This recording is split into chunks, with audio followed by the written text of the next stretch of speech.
Okay, sa pagbati po ng kapayapaan sa ating lahat. Assalamualaikum warahmatullahi ta'ala wabarakatuh. So nandito tayo ngayon sa Pasig mga kamaster, no? Mahangin dito. So nandito tayo sa taas. Nakaw. So ang problema po na ito mga kamaster ay F5. F5. Okay? So kaya ho tayo nandito mga kamaster para tuldukan kung anong problema talaga ng F5. Okay? So puntahan po natin tong, pinull out na ho natin tong inverter board mga kamaster ha. Yan, na-check na ho natin ito. Okay? Then, pumunta ho tayo sa pinaka main highlights ng ating system. Yan, 0 PSI. Okay. Ito po yung F5 ha, mga kamaster. F5. Ito po, yan o. Yan. So, tad-tad na ho ng langis. Yan o. Okay, yan o. Langis o. Langis ho yan mga kamaster. Yan, o. So, yung compressor po natin ay kinalawang na.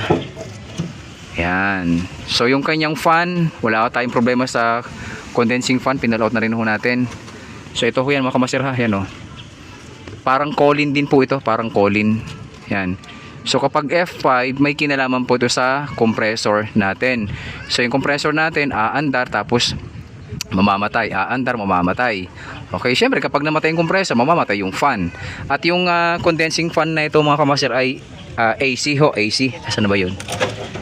Ito yung capacitor niya. Ayan o, 2.5 microfarad po yan. So wala tayong issue dyan.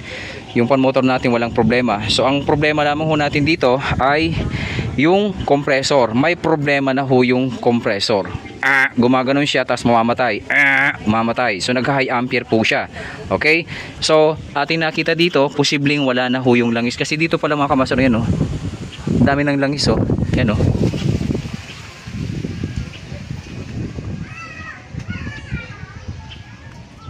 Yan o. Okay, pinakita ko lamang ho sa inyo yung talagang hinimay ho natin mga kamaster isa-isa yung pinagmumula ng F5. Kasi yung F5 sa couple meron po siyang 4 reason, 4 na reason. Okay? So dinaanan na po natin yung 3 reason na yon. Okay naman po lahat. So ito na po ang ating pinakapinali. Yan, compressor po ang problema kapag ka F5 mga kamaster. Hindi tumutuloy gawa ng posibleng wala na hong langis ito mga kamaster. Tsaka maingay po yung compressor. Ayan o. Okay, malino po sa tubig kanal. Ayan o. Na bulok-bulok na ho yung compressor. Ayan o. Kadalasan po talagang problema ito mga kamaster, no? Yung compressor na nabubulok tapos nabubutas. Yan, syempre, yan, pag nabutas na siya, ayan, lalabas na ho yung langis, tapos itim na ho yung langis. Ang apektado po dito ay yung ating mechanical mga kamaster. Kaya yung F5 na yun mga kamaster, yung F5, no, meron po siyang 4 na reason ha. So dinaanan na ho natin yung 3 reason, okay naman po siya.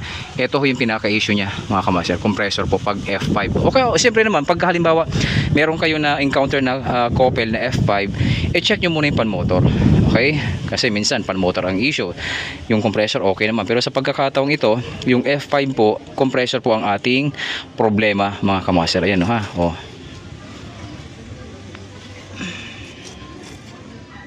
Okay, ito yung malinaw na ebidensya pag F5 mga kamaster. Aandar, mamatay, high ampere, gumaganon siya. So wala na, nanginginig po ang compressor mga kamaster. Okay, so paalala lang, pag F5, mag-check up po muna kayo. At nakita natin, compressor po ang depektibo kapag ka F5 mga kamaster. Okay, so maraming salamat po sa inyong lahat. Assalamualaikum warahmatullahi wabarakatuh.